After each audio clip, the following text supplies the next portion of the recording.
Religion also helps promote moral discipline within society. We're all fallen. We don't automatically conform our conduct to moral rules, even when we know that they are good for us. But religion helps teach, train, and habituate people to want what is good. It does not do this primarily by formal laws, that is, by coercive power. It does this through moral education and by framing society's informal rules, the customs and traditions which reflect the wisdom and experience of the ages. In other words, religion helps frame a moral culture within society that instills and reinforces moral discipline. I think we all recognize, that over the past 50 years, religion has been under increasing attack. On the one hand, we have seen the steady erosion of our traditional Judeo-Christian moral system and a comprehensive effort to drive it from the public square. On the other hand, we see the growing ascendancy of secularism and the doctrine of moral relativism. By any honest assessment, the consequences of this moral upheaval have been grim. Virtually every measure of social pathology continues to gain ground. In 1965, the illegitimacy rate was 8%. The last time I was Attorney General, in 1992, it was at 25%. Today, it is at over 40%, and that's the national average. In many of our large urban areas, as we know, it is well over 70%. Along with the wreckage of the family, we are seeing record levels of depression and mental illness, dispirited young people, soaring suicide rates, increasing numbers of angry and alienated young males, an increase in senseless violence, and a deadly drug epidemic. As you know, over 70,000 people die a year from drug overdoses. That is more casualties in a year than we experienced during the entire Vietnam War.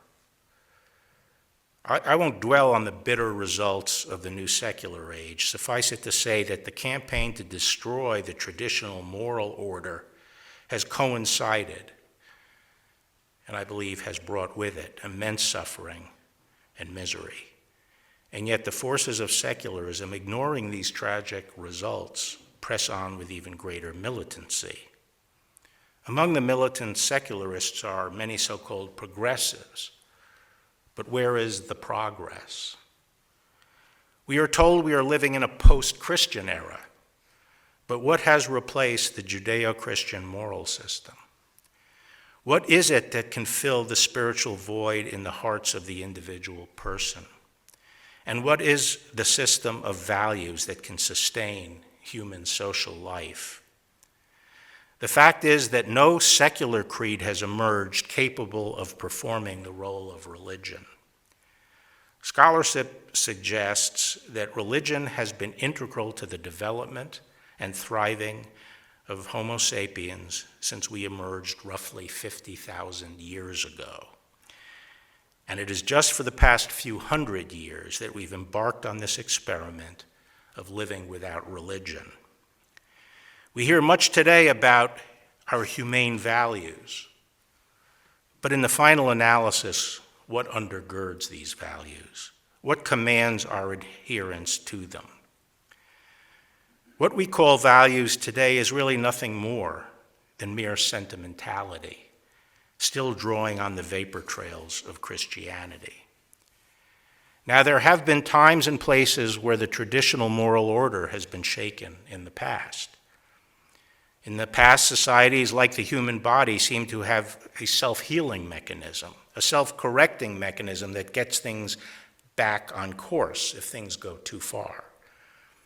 The consequences of moral chaos become too pressing. The opinion of decent people rebels. They coalesce and rally against obvious excess. Periods of moral retrenchment follow periods of excess. This is the idea of the pendulum. And we've all thought to ourselves, after a while, the pendulum will swing back. But today we face something different that may mean that we cannot count on the pendulum swinging back.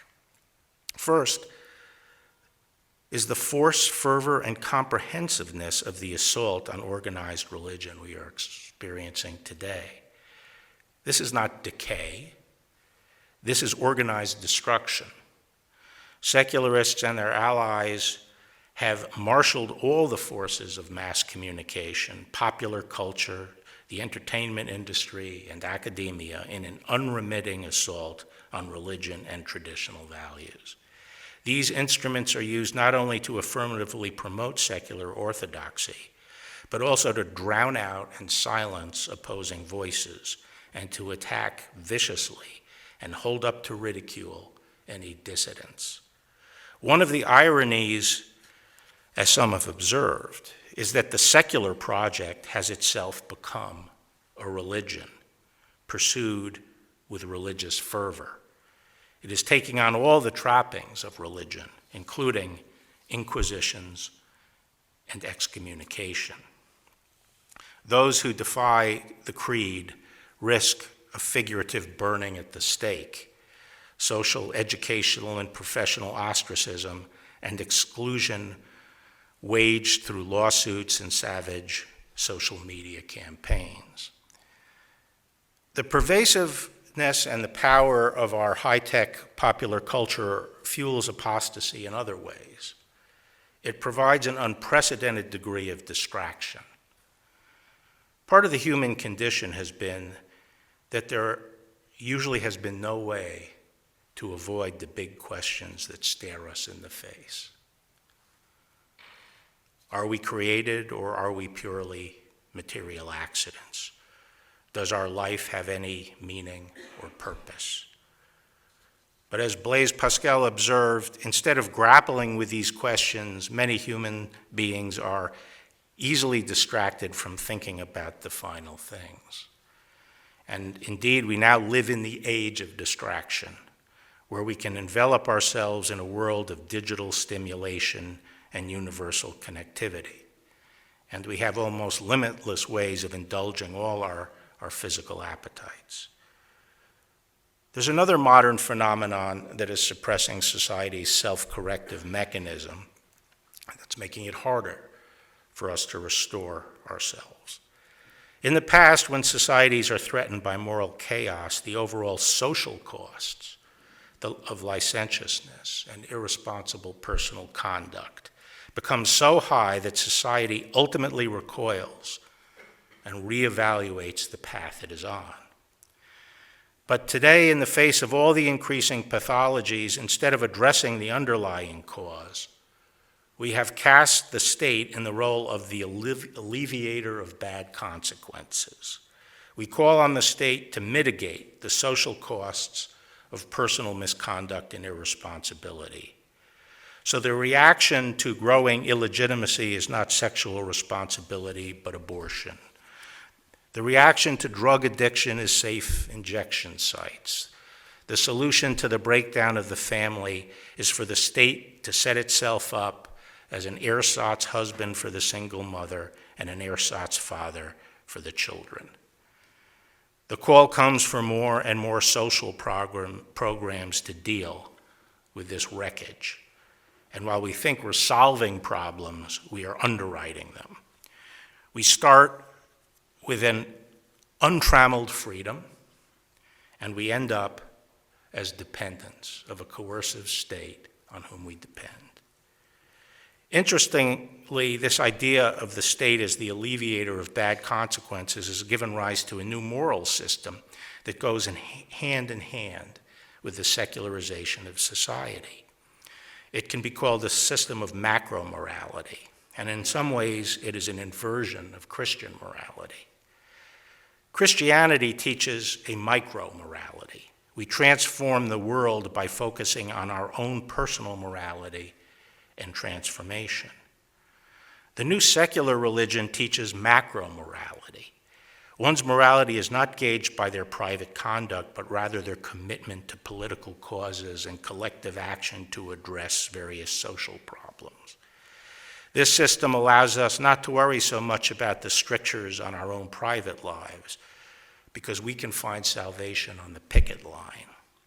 We can signal our finely tuned moral sensibilities by participating in demonstrations on this cause or on that. Something happened recently that crystallized this difference between these competing moral systems. I was attending Mass at a parish I did not usually attend in Washington, D.C. And at the end of Mass, the chairman of the Social Justice Committee got up to give his report to the parish. And he pointed to the growing homeless problem in D.C. and explained that more mobile soup kitchens were needed to feed them. This being a Catholic church, I expected him to call for volunteers to go out and provide for this need as volunteers. But instead, he recounted all the visits that the committee members had made to the D.C. government to lobby for higher taxes and more spending to fund mobile soup kitchens. A third phenomenon which makes it difficult for the pendulum to swing back is the way the law is being used as a battering ram to break down traditional moral values and to establish moral relativism as the new orthodoxy. Law is being used in a couple of ways. First, either through legislation, but more frequently through judicial interpretation, the forces of secularism have been continually seeking to eliminate laws that reflect traditional moral norms. At first, this involved rolling back laws that prohibited certain kinds of conduct, hence the watershed decision legalizing abortion, and since then the legalization of euthanasia, and the list goes on, as we all know.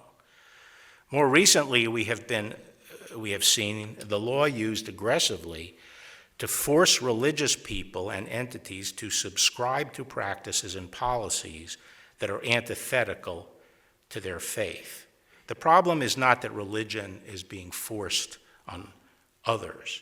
The problem is that irreligion is being forced. Secular values are being forced on people of faith. This reminds me of the way Roman emperors just couldn't leave the minority of Christians in the empire alone, although they were loyal to the emperor. They couldn't leave them in peace. They would mandate that they had to violate their conscience by offering religious sacrifice to the emperor as a god. Similarly today, militant secularists do not have a live and let live spirit. They are not content to leave religious people alone to practice their faith. Instead, they seem to take delight in compelling people to violate their conscience. For example, the last administration sought to force religious employers, including Catholic religious orders, to violate their sincerely held religious views by funding contraceptive and abortifacient coverage in their health plans. And similarly, recently, California has sought to require pro-life pregnancy centers to provide notices of abortion rights. This refusal to accommodate the free exercise of religion is relatively recent. Just 25 years ago, there was a broad consensus in our society that our laws should accommodate religious belief. In 1993, Congress passed the Religious Freedom Restoration Act. The purpose of the statute was to promote maximum accommodation to religion when the government adopted broad policies that might impinge on religious practice. And at the time, this was not controversial. It was introduced by Chuck Schumer with 170 co-sponsors in the House, and was introduced by Ted Kennedy and Orrin Hatch with 59 co-sponsors in the Senate, and it passed the Senate by 97-3. But recently, as the process of secularization has accelerated, this statute has come under assault, and the idea of religious accommodation is falling out of favor. Because this administration firmly supports accommodation of religion, the battleground at this time has largely shifted to the states. Some state governments are now attempting to compel religious individuals and entities to subscribe to practices or to espouse viewpoints that are incompatible with their religion.